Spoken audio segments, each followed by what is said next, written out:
And joining us is a man who has been here for the last 3 days. He is the first vice president of COMESA Business Summit. He's joining us. His name is Mucai Kunyiha. He's also a past chair of the Kenya Association of Manufacturers. He's going to give us a view of, of the last 3 days. Thank you very much indeed, Mucai, for joining us here. I want first of all to get a general view of the last 3 days, what has happened, and what is the view of what has exactly happened? Okay, so what generally happens, the COMESA Business Council, every time there's a summit of the heads of states, we have a business forum preceding that summit. And the main thing is that COMESA is built for people to trade, for people to do business. So the business people must participate. So this time we had our 18th forum here. We started off on Monday with one on horticulture, focus on horticulture and exportation. And yesterday we had the business summit, just talking about how are we trading with each other within the COMESA business space, what is going well, where are the challenges, and what are the opportunities for improvement. This year we had a big focus on leveraging digitization, and especially digitization that is going to help us to be able to encourage small-scale people, small-scale farmers, small-scale traders to engage at a deeper level. Because our markets are largely small-scale entrepreneurs. Yeah. And one of the things that is coming out clearly is that, lack of proper infrastructure is one of the biggest barriers to trade within the COMESA bloc. What are you planning to do about this? Well, as a business community, what we do, we put together our ideas together, and later on today at the summit, we will be presenting the suggestions that are there. Definitely one of the things we are strongly suggesting is digitization, because part of the infrastructure for communication is just that digitization. We've made some comments and discussions around air travel between the countries, the issue of passports, visas, border crossings, how quickly can we make the border crossings, how efficient can we make the border crossings. So that is part of the conversations that we have proposed to the summit for endorsement and use. I think those are some of the issues that we And of course, when you look at the last 18 business councils, how different is this one going to be? So I told you we are here with the Vice President of the COMESA Business Council. This is Mucai Kunyiha. He's also a former chair of the Kenya Association of Manufacturers. And we are having a conversation on what are the challenges hindering integration of business within the bloc. And I was asking him, when he looks at the last 18 Business Council, what is different from this year's summit? Well, of course, it's in Nairobi, which is a good thing that we are here in Nairobi. We've had good turnout of people. I think we definitely had a bit of a challenge during the COVID period, like the rest of the world, with the integration and so on. So there was almost like in history, there was a time before COVID and a time after COVID. But since then, I think we've done quite a bit. The integration, especially of roads, is becoming a big thing. The issue of visas, for instance, and free travel has definitely come up, and we are happy that Kenya is actually leading in that respect by making Kenya like visa-free for African countries, no ETA, and those kind of things. So those conversations are now coming up and becoming a big issue. Obviously, the other big issue that has come in this year has been the global politics and what is happening with tariffs, things like the AGOA, the African Growth and Opportunity Act. Those challenges that are going to face us now mean we really need to focus on our own integration within Africa.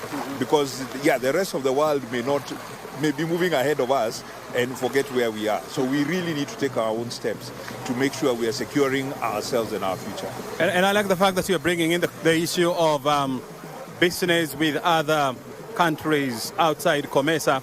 And we saw sometimes in February the US president coming up with what he termed as reciprocal tariffs. And some of the countries that were hit or that were slapped with reciprocal tariffs are within the bloc. Countries like Zambia, Egypt, Kenya, Uganda, Tanzania. How has this impacted business within the bloc? Well, some of them, the tariffs to a large extent were proposed. I think this is the month we are going to see what happens, because AGOA was expiring this month. And there's still a lot at play, let's say. There's still a lot being negotiated around that. So one of the things about it actually is the uncertainties of the marketplace at the moment. So what we are hoping for, that in a place like COMESA, within ourselves, we can make some certain rules so we have a little bit more comfort about what we are trading with each other. Because those global uncertainties are kind of beyond our control. We may not be able to do much about them, except, of course, we lobby, we will do our best, but there is the limit to what we can achieve around them. So if we can secure our trade within ourselves, there is a lot we can do that would be useful for ourselves and help us. Very good. I mean, if you're just joining us, and the man on your screen who is coming up now is the Zimbabwean president, Emmerson Mnangagwa. He's coming in, and of course he's going to be the vice chair of the COMESA authority. Remember, the president, or the chairperson will be President William Ruto. Mnangagwa is expected to be the vice chair. He's being received by Prime Cabinet Secretary Musalia Mudavadi. He's now greeting Health Cabinet Secretary Eden Duale, the PS for Trade Regina Ombam, and Foreign Affairs PS. And who is next? Yes, so that is Mnangagwa. He is with Public Service CS, Honorable Ruku. They're now going in.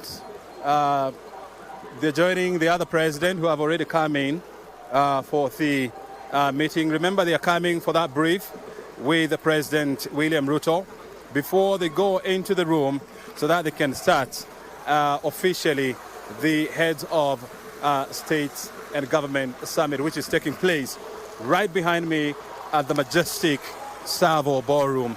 And I'm sure we've been showing you some pictures of the delegates inside that majestic hall that I call the Savo Ballroom. And I told you we continue our conversation here with the first vice chairperson of the COMESA Business Council, Mucai Kunyiha. He's Kenyan. He has been the past chair of Kenya Association Manufacturer, and during his time, that when the country was facing serious challenges with coronavirus, and so he knows a thing or two on how to drive business in the era of a pandemic or crisis. Mucai, we are talking about how to grow intra-regional trade. Currently, we are talking about 19%. Below 14. 14%, oh, good Lord. Yeah. How do we push that number? Let's not even talk about the EU, which is with the highest number at 70%. Yes. How do we even move to 30%? I think the thing about it is making our borders more open. Because even though we have all these trade agreements and we've got, whether it is COMESA, we have EAC, and we have SADC, for instance. By the way, one of the other things we are pushing is for the implementation of the tripartite, where SADC, EAC, and COMESA will be merging into one. It has all been legally approved, but it's about now getting implementation in place.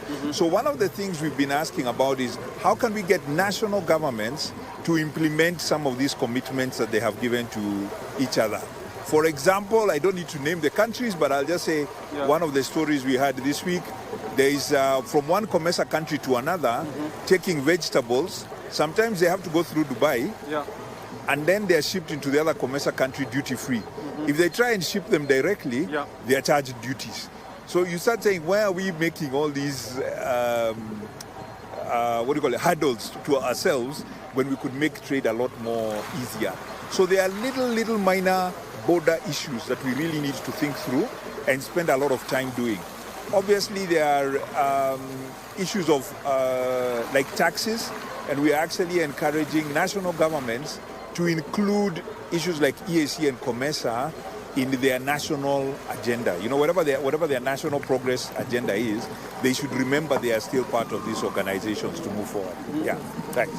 Very well. And as you can see, we have the president of Comoros now making his way at the Kenyatta International Convention Center. He's expected to join the other presidents, Kenyan President William Ruto, Zimbabwean President Emmerson Mnangagwa, as well as the Vice President of Uganda, where they're going to have bilaterals before they proceed to the Council Summit meeting, and he has been received by Cabinet Secretary or Prime Cabinet Secretary Musalia Mudavadi, together with Salim Mvurya of mining. I mean, it's going to be a busy day today, and as you can see, we're still having dignitaries trooping in, and that was the last president to come in. And so clearly now everyone is going to move in so that they can have that closed door session before they can proceed to open the summit. Kunyiha, I don't want to keep you here for long because I know any time from now the dignitaries will be heading in or trooping into that room. What I just want to find out from you, what do you expect from here? Kenya is assuming the chairmanship of COMESA. Yes. What do you expect going forward, and what would you expect President Ruto to prioritize? Yeah, I think like we have done before, and I know we did before in the AU and the EAC, is the free trade. How can we open up our borders more? How do we get more trade happening? Removing some of these old NTBs and the old issues.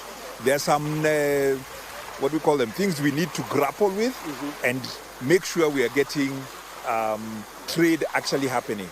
I think our success factor will be that 14%. Will we have moved it to 20, 25, or 30%? And those things will be, it takes a lot of negotiation, discussion, time and energy, and that's what we want to commit to. The other thing is obviously we'd hope for is the inclusion of the private sector. Yeah. Because it is all these structures are there for the private sector. Can we get the private sector involved in these conversations? We are attending all these meetings, the summits, etc. Our engagement in those conversations is very important because we understand where the shoe pinches and how we can make things happen. Very good. Thank you. I know your head is rolling. You know you want to go in there because you're a critical part of that meeting happening here. We'll continue to engage Mucai, and of course we ensure that we move the interests of Kenya and COMESA forward. Thank you very much. Your time is highly appreciated. Thank you. Thank you very much indeed. Bye.